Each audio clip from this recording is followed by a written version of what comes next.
బంగాళాఖాతంలో ఆవర్తనం ఎండు ద్రోణి కొనసాగుతుంది. సో దీని ప్రభావం రాష్ట్రం మీద ఏ మేరకు ఉంటుంది? దీని గురించి మనతో మాట్లాడడానికి ఐఎండీ సీనియర్ అధికారి శ్రావణ్ వారితో మాట్లాడదాం. మేడం, ఈ ఆవర్తన ప్రభావం, ద్రోణి ప్రభావం రాష్ట్రం మీద ఏ మేరకు ఉంటుంది? ఎన్ని రోజుల వరకు ఉంటుంది? మనకి దక్షిణ మరత్వాడ పరిసర ప్రాంతాల్లో ఒక ఉపరితల ఆవర్తనం ఏర్పడడం అయితే జరిగింది. దాంతో పాటుగా మనకి దక్షిణ ఛత్తీస్గఢ్ మరియు దక్షిణ తమిళనాడు వరకు ఒక ద్రోణి కూడా విస్తరించడం జరిగింది. ఈ ద్రోణి ఉపరితల ఆవర్తనాల ప్రభావం ముఖ్యంగా మనకి మధ్య తెలంగాణ జిల్లాల మీద కొంచెం ఎక్కువగా ఉండే అవకాశం అయితే కనిపిస్తుంది. ఈ ద్రోణి ఉపరితల ఆవర్తన ప్రభావం వల్ల వచ్చే 3 రోజులు కూడా మనకి 1-2 చోట్ల జల్లులు కురిసే అవకాశం ఉంది. అలాగే 1-2 చోట్ల మనకి ఈ ఉరుముల మెరుపులతో కూడిన వర్షపాతం నమోదే అవకాశం అయితే కనిపిస్తుంది అన్నమాట. ఇది మధ్య ఏదైతే తెలంగాణ జిల్లాలో ఉన్నాయో వాటిలో ఎంత మేర వర్షపాతం నమోదవుతుందని అంచనా వేస్తున్నారు?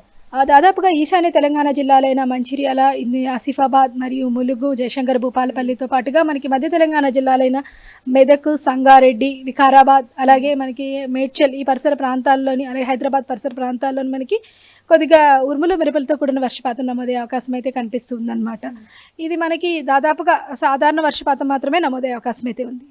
జిహెచ్ఎంసీ పరిధిలో ఎక్కడ వర్షాలు పడే అవకాశం ఉంది ఎక్కువ? మనకి జిహెచ్ఎంసీ పరిధిలో చూసుకున్నట్లయితే మనకి ఉత్తర జిహెచ్ఎంసీ మరియు పరిసర ప్రాంతాల్లోని 1-2 చోట్ల జల్లులు కురిసే అవకాశం అయితే కనిపిస్తుంది. గత నెల రోజుల నుంచి ఉష్ణోగ్రతలు ఎక్కువ అవుతున్నాయి. సో ఇప్పుడు ఈ వర్షాల నుంచి ఉపశమనం అనుకోవచ్చా? ఎన్ని రోజుల వరకు ఇలానే ఉంటుంది? మనకి దాదాపుగా గత వారం నుంచి చూసుకున్నట్లయితే ఉష్ణోగ్రతలు కొద్దిగా హెచ్చు తగ్గులు కనిపిస్తున్నట్టు పగటిపూట ముఖ్యంగా మనకి ఈ 3 రోజులు కూడా కొద్దిగా ఉష్ణోగ్రతలు క్రమేపీనా తగ్గే అవకాశం కనిపిస్తుంది. తర్వాత మనకి మార్చి 1వ తారీఖు నుంచి కొద్దిగా ఉష్ణోగ్రతలు పెరిగే అవకాశం అయితే కనిపిస్తుంది అనమాట.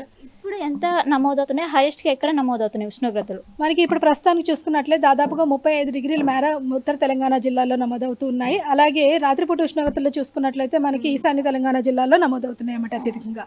వన్స్ ఈ వర్షాలు ఏదైతే ఆవర్తనం ప్రభావం పోయాక మళ్ళీ ఎక్కువగా ఉష్ణోగ్రత పెరిగే అవకాశం ఉందా?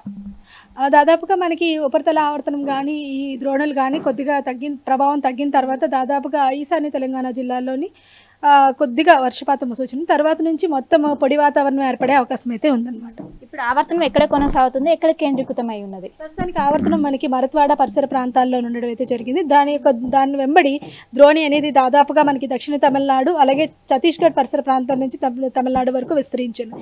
ఈ 2 ద్రోణులు ఈ విధంగా విస్తరించి ఉండడం వల్ల మధ్యలో ఉన్న ప్రదేశమైన తెలంగాణలోని మనకి ఈ వర్షపాతం నమోదయ్యే అవకాశం అయితే కనిపిస్తుంది. ఈ 2 డేస్ ఏమైనా అలర్ట్స్ జారీ చేస్తారా? అండ్ ఇంకోవైపు ఈదురుగాలకు సంబంధించిన ఏమైనా అలర్ట్స్ ఉన్నాయి? ప్రస్తుతానికి ఈదురుగాలకి అయితే మనకి ఎటువంటి సమాచారం తెలియదు. ప్రస్తుతానికి ఈ సంగారెడ్డి, మెదక్ ఈ పరిసర ప్రాంతాల్లో ఉరుముల మెరుపులతో కూడిన వర్షపాతం కూడా నమోదే అవకాశం అయితే కనిపిస్తుంది.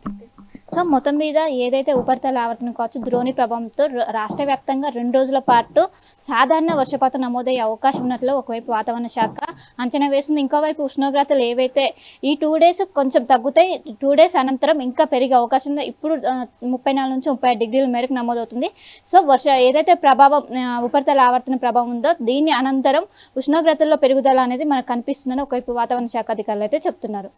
కెన్ పర్సన్ పరశురామ్తో కలిసి శిల్ప RTV.